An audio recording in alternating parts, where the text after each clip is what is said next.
Good evening all of you. स्वागत है आप सभी मित्रों का आज के इस स्पेशल सेशन में। आज जो मेरी आपसे बातचीत हो रही है वो बेसिकली डेडिकेटेड है ये चर्चा ऐसे कैंडिडेट के लिए जो डीबीएफ को टारगेट कर रहे हैं इस बार नवंबर में। आपको पता है कि आपके लिए जेआईबी और डीबीएफ एक ही एग्जामिनेशन होते हैं, बस दोनों में थोड़ा सा अंतर है। एलिजिबिलिटी क्राइटेरिया को लेकर, फीस को लेकर इनमें थोड़ा सा अंतर है। तो डीबीएफ के लिए अगर आप टारगेट कर रहे हैं तो आज मेरी आपसे पूरी चर्चा होने वाली है कि आपके लिए एलिजिबिलिटी क्या है, फी क्या होगी, कितने अटेम्प्ट आप दे सकते हैं, कितना समय आपको मिलता है और अभी नवंबर 2025 का एग्जामिनेशन डेट क्या क्या है उस पर मेरी आपसे बातचीत होगी। रजिस्ट्रेशन कब से शुरू हो रहा है ये पूरी चर्चा आपके साथ होनी है। जेआईबी के लिए अगर आप में से कोई मित्र ऐसा है जो जेआईबी के लिए इसको देख रहे हैं तो जेआईबी के लिए अभी मैंने 2 दिन पहले ही पूरी चर्चा की है। ये सारी बातें मैंने जेएआईबी के लिए भी डिस्कशन किया हुआ है, तो आप वो सेशन जरूर देख लीजिएगा। उसमें मैंने सब कुछ डिटेल में बताया है। आज मैं स्पेशली बात कर रहा हूं, आज विशेष रूप से जो बात हो रही है वो डीबीएफ कैंडिडेट के लिए बात हो रही है। अगर आपका टारगेट है 2025 एग्जामिनेशन का, सबसे पहले तो मैं ये बता दूं, अगर आप टारगेट कर रहे हैं तो अभी आपके पास सफिशिएंट समय है। अभी से अगर आप अपनी प्रिपरेशन शुरू करेंगे तो ये 4 पेपर इसमें होते हैं, सारे पेपर्स आप एक अटेम्प्ट में आराम से क्लियर कर सकते हो और बहुत अच्छे मार्क्स के साथ क्लियर कर सकते हैं। वो सारी चीजें अभी आपके हाथ में है, आप अभी प्रिपरेशन शुरू कर सकते हैं। आइए एक एक करके सारी बातचीत कर लेते हैं। सबसे पहले एलिजिबिलिटी क्राइटेरिया देख लेते हैं। देखिए, आपको ये पता है कि सेम एग्जामिनेशन होता है, जेआईबी और डीबीएफ दोनों के लिए एग्जामिनेशन सेम है, पेपर सेम है, एक ही रजिस्ट्रेशन, आप एक ही दिन पेपर देते हैं। लेकिन ये दो अलग अलग कैंडिडेट के लिए होता है। अगर आप डीबीएफ टारगेट कर रहे हैं तो आप नॉन मेंबर होंगे इंस्टीट्यूट, यानी आईएबीएफ के मेंबर्स के लिए नहीं होता है। आईएबीएफ के जो मेंबर्स हैं वो जेआईबी नाम से यही पेपर देते हैं, तो अंतर ये ध्यान से समझिएगा इस बात को। तो अगर आप आईएबीएफ के मेंबर हैं तो आप जेआईबी के नाम से, आईएबीएफ का मेंबर होने का सामान्य सा मतलब ये है कि आप बैंकर हैं, आपका जो एम्प्लॉयर है वो आईएबीएफ के मेंबर है, बैंक में आने के बाद आप आईएबीएफ की मेंबरशिप लेते हैं और फिर आप जेआईबी का फॉर्म भरते हैं। जेआईबी का फॉर्म फिल करने के लिए आपके पास आईएबीएफ की मेंबरशिप होना जरूरी होता है, और अगर आप मेंबर हो गए तो आप डीबीएफ दे ही नहीं सकते, फिर आप जेआईबी देंगे। डीबीएफ उनके लिए है जो बैंक में नहीं है, थ्योरेटिकली बात करें तो जो आईएबीएफ के मेंबर नहीं है। तो सबसे पहला कि आपको आईएबीएफ के लिए कोई मेंबरशिप नहीं लेनी होती, आप सीधे जाके एग्जामिनेशन के लिए अप्लाई करते हैं। तो ये नॉन मेंबर्स के लिए है, अगर आप मेंबर हैं तो जेआईबी देंगे। क्लियर है? आपको इसके लिए कोई मेंबरशिप लेने की जरूरत नहीं होती। कैंडिडेट क्या एलिजिबिलिटी है भैया, इसमें आपकी एलिजिबिलिटी सबसे पहले तो ये आप 12th स्टैंडर्ड पास हो। इसमें दो एलिजिबिलिटी है, या तो ये या तो ये। पहले एलिजिबिलिटी है कि आप अपनी 12वीं शिक्षा पास कर चुके हो, वो किसी भी बोर्ड से हो, किसी भी डिसिप्लिन में हो, कोई दिक्कत नहीं, लेकिन 12वीं स्टैंडर्ड आपका क्वालिफाई होना जरूरी है। या अथवा candidate must have pass the 12th standard examination in any discipline और इट्स इक्विवेलेंट, 12वीं या उसके इक्विवेलेंट आपने एग्जामिनेशन क्लियर किया। या अथवा आपने आईएबीएफ की तरफ से एक कोर्स जो है वो एक एग्जामिनेशन कंडक्ट किया जाता है, सर्टिफिकेशन कोर्स होता है बैंकिंग करस्पॉन्डेंस का, और फाइनेंशियल जो आपके बैंकिंग फैसिलिटेटर होते हैं उनके लिए एक सर्टिफिकेशन कोर्स है। अगर आपने वो क्वालिफाई किया है तो भी आप एलिजिबल होंगे। तो बेसिकली अगर आप 12th एग्जामिनेशन क्वालिफाइड है या उसके इक्विवेलेंट एग्जामिनेशन क्वालिफाई है तो आप इस एग्जामिनेशन को देने के लिए एलिजिबल होते हैं। ये जो आपका पॉइंट 3 और पॉइंट 4 है ये आप ज्यादा ध्यान देंगे डीबीएफ के लिए भी और जेआईबी दोनों, अगर कोई जेआईबी का मित्र यहां पर देख रहा है तो। Members of the institute are not eligible for DB and F, यानी जो आईएबीएफ के मेंबर है वो इसके लिए एलिजिबल नहीं है examination, since they are eligible to appear for JIB examination. तो जो मेंबर है वो डीबीएफ के लिए एलिजिबल नहीं है, वो जेआईबी के लिए है। एग्जामिनेशन सेम है, बस वो जेआईबी के नाम से देंगे, वो डीबीएफ नहीं देंगे। In case any member of the institute appears of DBNF examination, the result certificate will be liable for cancellation। और अगर उन्होंने आईएबीएफ का मेंबर होते हुए डीबीएफ के नाम से एग्जामिनेशन दिया तो उनका रिजल्ट कैंसिल हो जाएगा। क्लियर हो गई इतनी बात भैया? Candidate employed in bankers financial institutions are eligible to become members of the institute. ऐसे लोग जो किसी बैंक या फाइनेंशियल इंस्टीट्यूशन में काम कर रहे हैं वो आईएबीएफ का मेंबर होने के लिए एलिजिबल होते हैं, और अगर वो मेंबर हैं तो वो जेआईबी एग्जामिनेशन देंगे, डीबीएफ नहीं। Members are only eligible to appear for JIB examination, तो मेंबर केवल जेआईबी एग्जामिनेशन के लिए एलिजिबल होंगे and not to the DBF examination, वो डीबीएफ के लिए एलिजिबल नहीं होंगे। यानी डीबीएफ के लिए आपको कोई मेंबरशिप लेने की जरूरत नहीं है।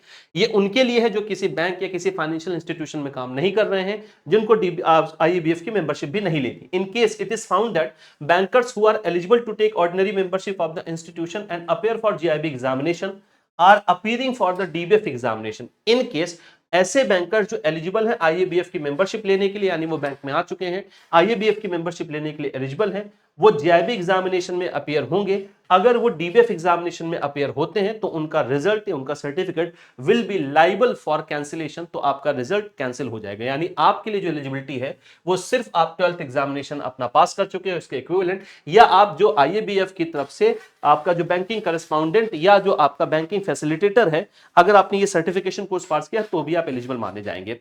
जो मेंबर्स हैं वो सिर्फ जीआईबी दे सकते हैं, वो डीबीएफ नहीं दे सकते हैं। अब देखते हैं कौन कौन से सब्जेक्ट आपको इस एग्जामिनेशन में देने होते हैं। तो जिस सीक्वेंस में लिखे गए हैं यही आपको 4 पेपर देने होते हैं। आपका जो नवंबर का एग्जामिनेशन है वो 2 नवंबर से शुरू हो रहा है। Indian economy, Indian financial system, PPB, accounting and financial management, retail banking and wealth management यानी आरबीडब्ल्यूएम, ये पेपर आपको इसी सीक्वेंस में देने होते हैं। हर पेपर 100 नंबर का होता है, यानी कुल मिला के 400 नंबर के आपके 4 पेपर्स होते हैं। अभी आपके पास पर्याप्त समय, चारों पेपर आराम से क्लियर करके आप ये एग्जाम क्वालिफाई कर सकते हैं। पासिंग क्राइटेरिया को थोड़ा आपको ध्यान से समझना होगा। देखिए, आपके लिए सबसे पहली बात तो जरूरी यह है कि इसका जो टोटल मार्क्स है 400 है, उसका 50% टोटल का यानी एग्रीगेट का 50% यानी 200 नंबर लाना आपको जरूरी होता है। 200 मार्क्स लाना आपके लिए इंपॉर्टेंट होता है, चाहे आप एक अटेम्प्ट में क्लियर करें चाहे आप मल्टीपल अटेम्प्ट में क्लियर करें। लेकिन यहां पर मैं जो आपको समझाना चाह रहा हूं उसको पहले समझिए। पहला है minimum marks for pass in subject of 50 out of 100। 100 number का हर पेपर होगा, 100 नंबर में से आपका 50 नंबर लाना आवश्यक होता है, साथ में एग्रीगेट 200 नंबर, यानी एग्रीगेट का 50 मतलब टोटल का 50%। कैंडिडेट सिक्योरिंग, ये दूसरा पॉइंट इसको समझिएगा, मैं इसको अलग से भी आपको बताऊंगा। Candidate securing at least 45 marks in each subject with an aggregate of 50% marks. यदि कैंडिडेट कम से कम 45 नंबर लेकर आता है 50% एग्रीगेट के साथ, यानी 45 नंबर 50% एग्रीगेट यानी 200 नंबर के साथ अगर आप लेके आते हो इन ऑल सब्जेक्ट, सारे सब्जेक्ट में of the examination in a single attempt, एक ही अटेम्प्ट में, तो आप डिक्लेयर माने जाओगे, आप ये पेपर क्वालिफाई माने जाओगे। क्या है इसका मतलब, ये समझिए। जैसे मान लेते हैं कि आपने इस पेपर में Indian economy, Indian financial system में आपने, वही मैं एग्जांपल लेता हूं, मैं जो जेआईबी के लिए आपको बताया था। अगर आपने पहले पेपर में 55 नंबर ले लिया, दूसरे पेपर में भी आपके 55 मार्क्स आ गए, लेकिन बाकी दोनों पेपर में आपके 45 नंबर आ गए। क्लियर है? बाकी दोनों पेपर में आपके कितने आ गए? 45 आ गए। तो 55 110 नंबर हो गया, 45 आपका 90 नंबर हो गया, यानी 200 नंबर हो गए। यानी आपने ये जो एग्रीगेट वाला मार्क्स है ये आपने अटेन कर लिया। 200 नंबर आपके पूरे हो गए। देखिए 200 तो आपको लाना ही लाना है, चाहे आप सिंगल अटेम्प्ट में क्वालिफाई करें चाहे आप मल्टीपल अटेम्प्ट में क्वालिफाई करें। तो 200 नंबर आ गया, और यहां पर भी आपका देखेंगे तो इन दोनों में 55, यहां पर 45, ये 45 वाला क्राइटेरिया भी आपने पूरा कर लिया। 45 से कम किसी भी केस में नहीं होना चाहिए। क्लियर हो गई इतनी बात?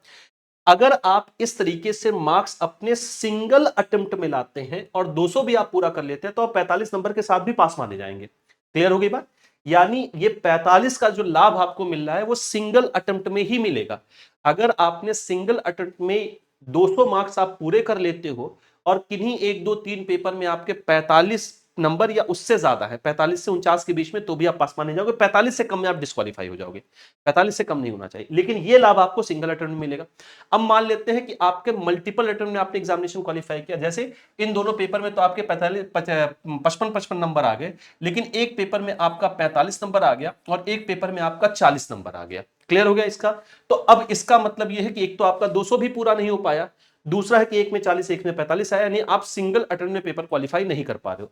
तो ऐसे केस में आपको नेक्स्ट अटेम्प्ट में खाली ये 2 पेपर देने होंगे, बात नंबर 1, और इनमें आपको 50-50 नंबर लाना जरूरी हो जाएगा। क्लियर हो गई इतनी बात? तो अगर आप सिंगल अटेम्प्ट में पेपर क्वालिफाई करते हो तो 45% मार्क्स का आपको लाभ मिलेगा। कम से कम 45 नंबर के साथ भी आप पेपर क्वालिफाई कर सकते हो, लेकिन सिंगल अटेम्प्ट में 200 नंबर होना चाहिए। लेकिन अगर आपका सिंगल अटेम्प्ट में 200 नंबर नहीं हो पा रहा है तो जिन पेपर्स में आपका 50 से कम है उस पेपर में आपको फिर देना पड़ेगा मल्टीपल, मतलब अगले अटेम्प्ट में आप दे पाएंगे। तो अब ये 2 पेपर आप अगले अटेम्प्ट में क्वालिफाई करेंगे, इसके लिए फिर आपको 50-50 ही लाना पड़ेगा, फिर वो 45 नंबर का लाभ आपको नहीं मिलता है। क्लियर हो गई इतनी बात? यानी अगर मल्टीपल अटेम्प्ट में आप दोगे तो हर पेपर में 50-50 कम से कम जरूरी होता है और आपका 200 नंबर। लेकिन अगर आप सिंगल अटेम्प्ट में 200 नंबर ले आ रहे हो और 1-2 पेपर में, 3 पेपर में आपके 45 नंबर भी रह जा रहे हैं और 200 नंबर उधर पूरा हो जा रहा है, तो आप पास माने जाओगे, लेकिन ये सिंगल अटेम्प्ट में होना चाहिए। क्लियर हो गई इतनी बात भैया? अब सर आपने कहा कि ये 2 पेपर आपको देना पड़ेगा, क्या ये 2 पेपर आपको नहीं देना पड़ेगा? नहीं, क्लियर है। आपका जिन सब्जेक्ट में 50 नंबर से ज्यादा मार्क्स आ गया है, आप उसमें हमेशा क्वालिफाई माने जाएंगे। और अगर आप सिंगल अटेम्प्ट में क्वालिफाई ना करके मल्टीपल अटेम्प्ट में क्वालिफाई कर रहे हैं, तो इन 2 पेपर के जो मार्क्स हैं आप कैरी फॉरवर्ड कर सकते हैं। कैरी फॉरवर्ड का मतलब ये है कि अगले अटेम्प्ट में आपको ये 2 पेपर देने की आवश्यकता नहीं है, क्योंकि इनमें आपके नंबर 50 से ज्यादा आ चुके हैं। आपको सिर्फ यही 2 पेपर देना होगा। लेकिन आप एक अटेम्प्ट में क्वालिफाई नहीं कर पा रहे हो, तो आपको इसमें भी अब 50-50 नंबर लाने होंगे, क्योंकि अब 45 का लाभ आपको नहीं मिल पाएगा। तो इन दोनों का आप कैरी फॉरवर्ड कर सकते हो। क्लियर हो गई इतनी बात? यानी अगले अटेम्प्ट में इन दोनों में 50-50 आप लिया है, इन दोनों में पहले ही आपके 55-55 आ चुके थे, 2 अटेम्प्ट मिला के आपके 200 या उससे ज्यादा हो गए, तो आप 2 अटेम्प्ट में क्वालिफाई माने जाओगे। क्लियर है? तो यही कहा जा रहा है, candidate securing at least 45 marks in each subject with an aggregate 50% marks in all subject of the examination in a single attempt will also be declared as having completed the examination. Clear हो गई? ये बात यहां से समझ में आ गई। Candidate will be allowed to retain credit for the subject they have passed in an attempt till the expiry of the time limit for passing the examination as mentioned below. और आपने जिन एग्जामिनेशन को पास कर लिया, जिन papers को पास कर लिया, उसके marks आप कैरी फॉरवर्ड कर सकते हो। कितने समय तक कैरी फॉरवर्ड कर सकते हो, ये अभी आपको देखना है। तो पासिंग क्राइटेरिया समझ में आ गया भैया। अब आते हैं, आपको कितना टाइम लिमिट मिलता है इस एग्जाम को क्वालिफाई करने के लिए। आपको मल्टीपल अटेम्प्ट मिलते हैं, लेकिन कितने मैक्सिमम मिलते हैं? तो पहले तो आप ये समझे कि जिस दिन आप अपने एग्जाम के लिए पहली बार रजिस्ट्रेशन करते हैं, वहां से 3 साल आपको मिलेंगे। यानी रजिस्ट्रेशन के डेट से 3 साल के अंदर आपको एग्जाम क्वालिफाई करना होता है।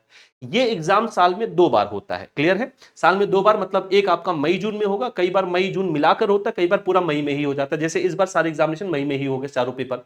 फिर जो दूसरा एग्जाम होता है, मतलब जो दूसरी साइकिल होती है, वो अक्टूबर नवंबर में होती है।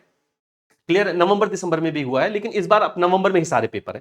तो हम ये मान के चलते हैं कि मई में आपका पेपर होगा और जून में आपका पेपर होगा। साल में 2 बार होगा।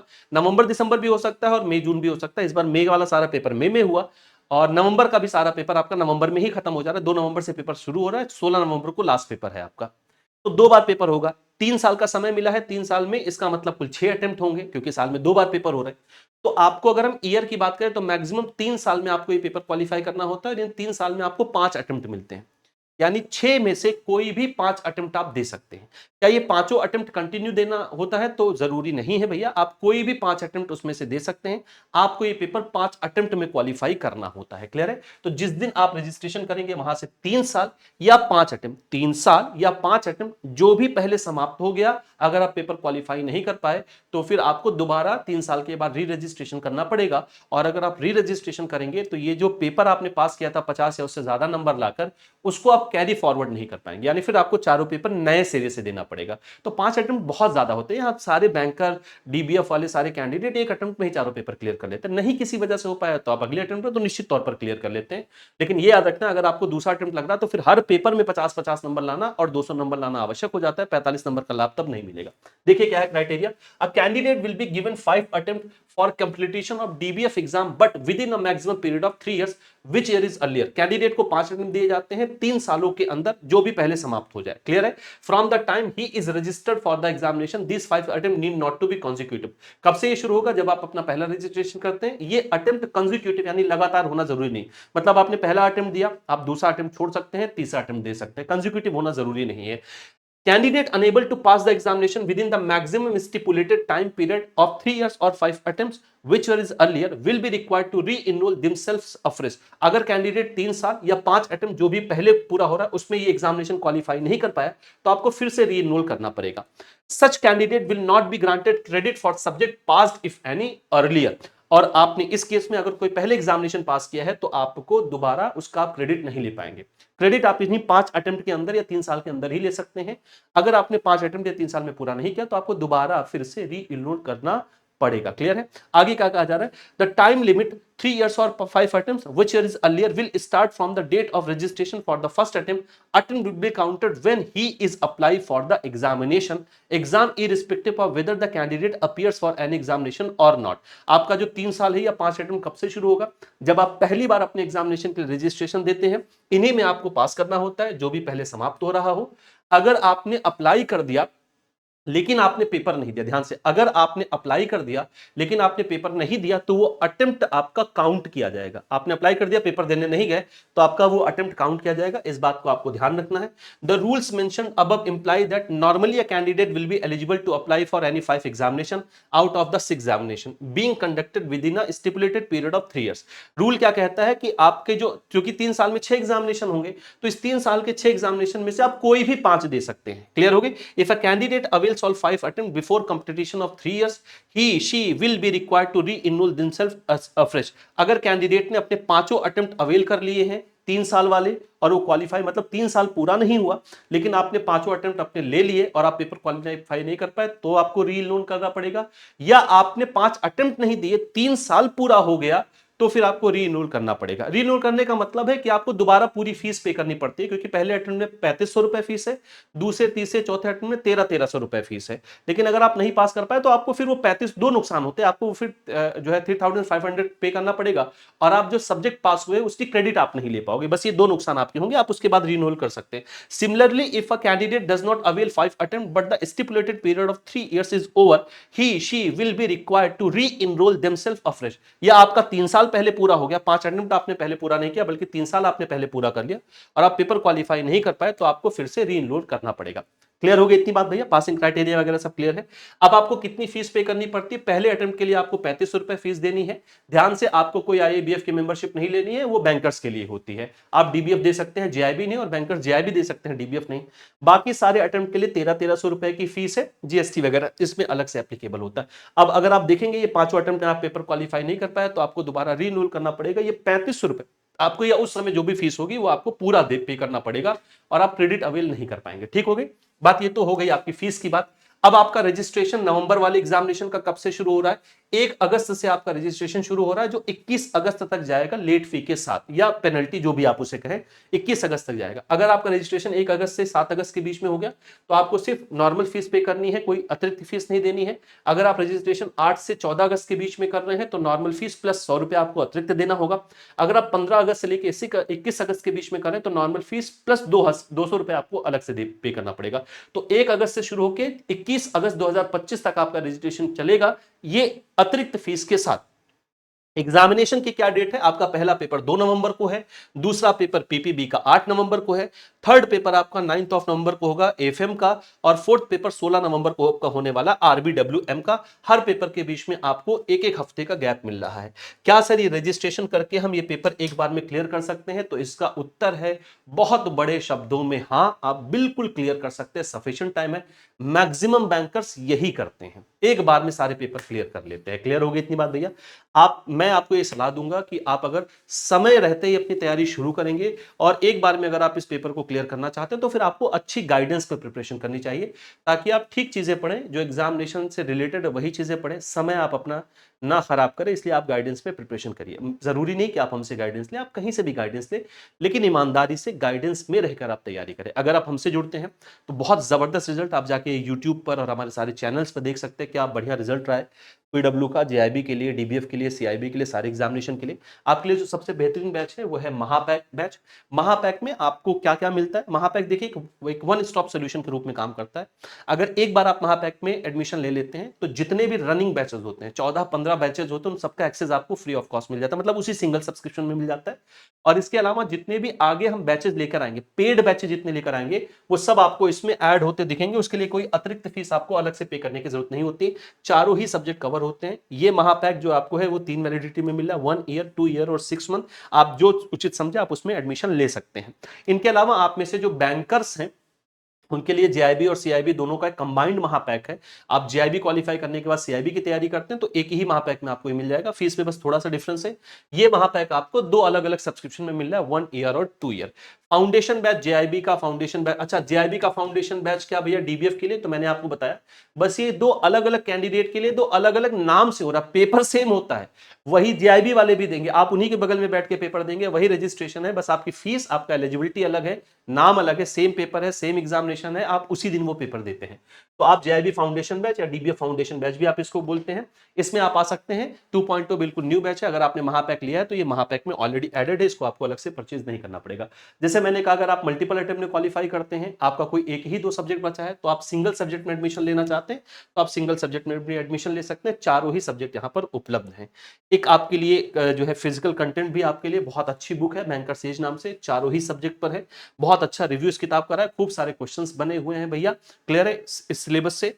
तो आप इसको परचेज कर सकते हैं, आप सिंगल बुक भी मंगा सकते हो। और अगर आप एक अटेम्प्ट में चारों पेपर क्वालिफाई कर रहे हैं, चारों पेपर पहली बार देने जा रहे हैं, तो आप चारों बुक्स ऑर्डर कर सकते हैं 1224 में, अमेजॉन, फ्लिपकार्ट, कहीं से भी। कुछ भी और आप मुझसे पूछना चाहते हैं, जानना चाहते हैं, तो इस क्यूआर कोड को स्कैन करके आप टेलीग्राम ग्रुप से जरूर जुड़ जाइए। ये ग्रुप आपके लिए डेडिकेटेड है, ये सारी सुविधाएं आपको रेगुलर मिलती हैं। आप किसी भी सवाल का जवाब मुझसे ले सकते हैं भैया। मैं आपके लिए Indian economy, Indian financial system subject deal करता हूँ। क्यूआर कोड को स्कैन करने में कहीं कोई दिक्कत आ रही है तो आप सिंपली टेलीग्राम पर सर्च करें आशीष सर जेआईबी सीआईबी एग्जाम्स, आप इस माध्यम से भी मुझसे जुड़ सकते हैं। तो आज के लिए फिर इतनी ही चर्चा रखते हैं। आगे मैं आपके साथ तैयारी से संबंधित बहुत सारी बातों को लेकर जुड़ता रहूंगा। हमारा जो ऑफिशियल यूट्यूब चैनल है जिस पर आप देख रहे हैं वो है जेआईबी सीआईबी वाला। इस पर हम लगातार एग्जाम ओरिएंटेड कंटेंट भी लेकर आते रहते हैं, आप उससे भी जुड़ सकते हैं। तो इन बैचेस में एडमिशन लीजिए, अपनी तैयारी शुरू करिए और बेहतरीन तरीके से एक बार पेपर क्लियर करिए एक बार में। बहुत बहुत धन्यवाद, बेस्ट ऑफ लक।